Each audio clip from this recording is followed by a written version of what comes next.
요즘 ESG 얘기하면, 좀 피곤하다. 이런 말부터 나오는 것 같아요. 그쵸? 이거 이제 한물 간 거 아니냐 하는 시각도 분명 있고요. 그런데 말이죠. 오늘 우리가 들여다볼 이야기는 완전히 다릅니다. ESG가 끝나는 게 아니라 아예 판이 바뀌고 있다는 얘기거든요. 자, 이 문장 한번 보세요. 데이터가 없으면 시장도 없다. 이게 그냥 멋진 말이 아니에요. 앞으로 비즈니스의 미래를 딱 한 문장으로 정의하는 정말 무서운 현실이 되고 있습니다. 더 이상 착한 기업 이런 구호가 아니고요. 그냥 냉혹한 시장의 룰 그 자체가 된 거죠. 네, 바로 이겁니다. 오늘 이야기의 핵심이죠. ESG가 뒤로 가거나 사라지는 게 아니라요. 훨씬 더, 현실적이고 더 강력한 모습으로 진화하고 있다는 겁니다. 이 변화가 진짜 재밌어요. 예전에 ESG, 그러니까 ESG 1.0은 약간 회사 홈페이지에 우리는 환경을 사랑합니다 하고 미션 선언문 하나 딱 걸어두는 거랑 비슷했어요. 근데 이제 ESG 2.0은요, 그게 아니라 회사를 돌리는 실제 소프트웨어 코드를 짜는 것과 같아요. 말로만 하는 시대는 완전히 끝났고, 이제는 규칙, 그리고 그걸 증명하는 것만이 중요해진 시대가 온 겁니다. 자, 그럼 이 새로운 시대를 떠받치는 가장 중요한 기둥은 뭘까요? 맞습니다. 바로 데이터예요. 지금부터 이 데이터라는 게 어떻게 해서 하면 좋은 것에서 안 하면 큰일 나는 절대적인 의무가 되는지 한번 파헤쳐 보겠습니다. 예전에는 지속 가능성 보고서 이거 그냥 우리 회사 이미지 좋게 만들려고 내는 약간 홍보물 같은 거였잖아요. 근데 이젠 아닙니다. 전 세계 GDP의 무려 60%를 차지하는 나라들이 ISSB 같은 국제 표준을 받아들이면서 이 보고서가 그냥 보고서가 아니라 법적 효력을 갖는 서류가 돼버렸어요.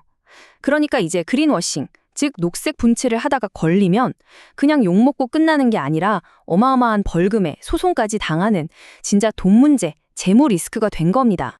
그리고 이건 정말 직설적이죠. 탄소 배출량이 이제 환경 지표가 아니래요. 그럼 뭐냐? 관세입니다, 관세. 대표적인 게 바로 유럽의 탄소 국경 조정 제도 CBAM인데요. 이게 무슨 뜻이냐면 앞으로 유럽에 물건 팔려면 그 물건 만들 때 탄소 얼마나 뿜었는지 데이터를 내야 하고 그 데이터에 따라 세금을 매기겠다는 거예요. 말 그대로 환경 데이터가 돈이 된 세상입니다. 와, 이 숫자 좀 보세요. 11.4배. 이게 뭐냐면 한 회사가 자기 공장에서 직접 뿜어내는 탄소보다 그 회사에 부품되고 원료되는 그 모든 공급망에서 나오는 탄소가 평균적으로 11.4배나 더 많다는 겁니다. 이게 바로 그 악명 높은 스코프 3 배출량. 지금까지는 잘 보이지도 않고 관리도 안 되던 영역이죠. 근데 이제는 기업들이 이 어마어마하고 복잡한 영역까지 다 책임져야 하는 상황이 된 거예요. 이게 바로 양쪽에서 옥죄어오는 이중 압박인 거죠. 한쪽에서는 ISSB 같은 걸로 니네 회사 전체 ESG 데이터 다 까봐 하고 재무보고서 수준의 투명성을 요구하고요. 다른 한쪽에선 CBAM으로 유럽에 수출할 물건? 그거 탄소 데이터부터 내놔 하면서 무역의 문턱에서 딱 막아서는 겁니다.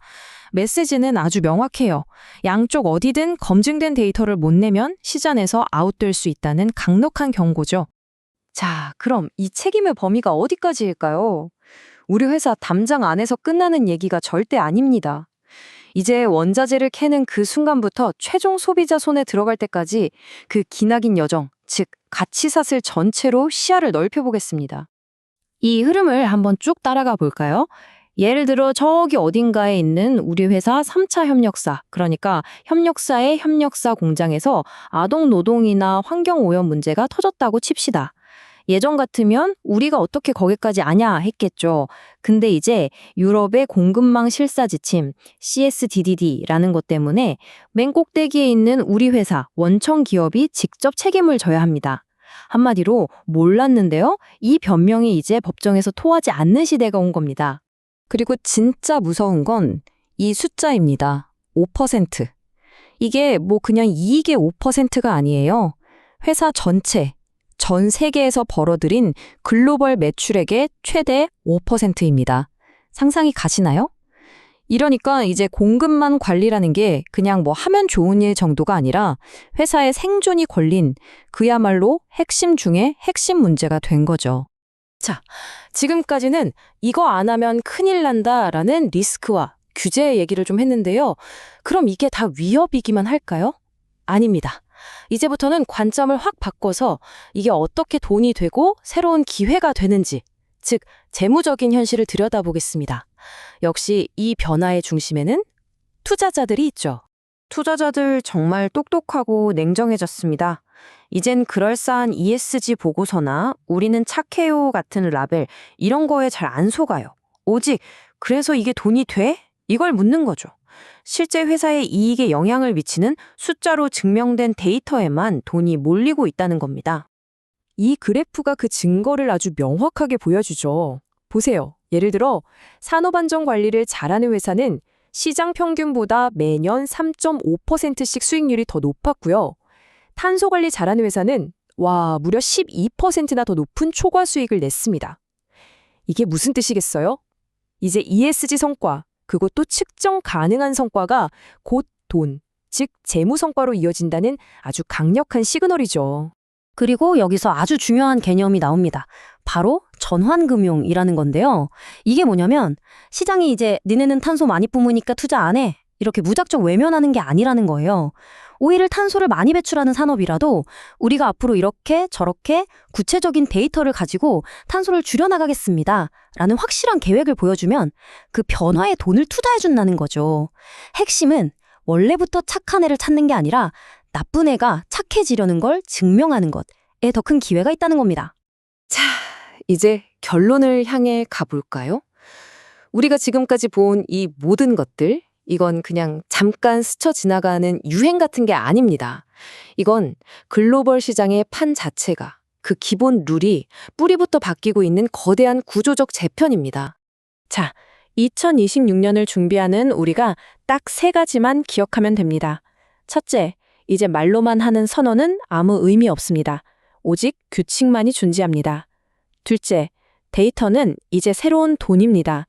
데이터가 없으면 물건을 팔 수도 없고 투자를 받을 수도 계약을 딸 수도 없습니다. 그리고 셋째, 책임의 범위가 엄청나게 넓어졌습니다. 우리 회사 담장 안의 문제는 물론이고 우리 협력사의 문제까지도 전부 내 책임이 되는 시대입니다. 그래서 마지막으로 이 질문을 드리고 싶습니다. 다가오는 2026년, 이 새로운 규칙의 세상에서 여러분의 데이터는 회사를 날아오르게 할 강력한 자산이 될까요? 아니면 발목을 꽁꽁 묶어버릴 무거운 부채가 될까요? 이제 그 질문에 대한 답을 준비해야만 할 때입니다.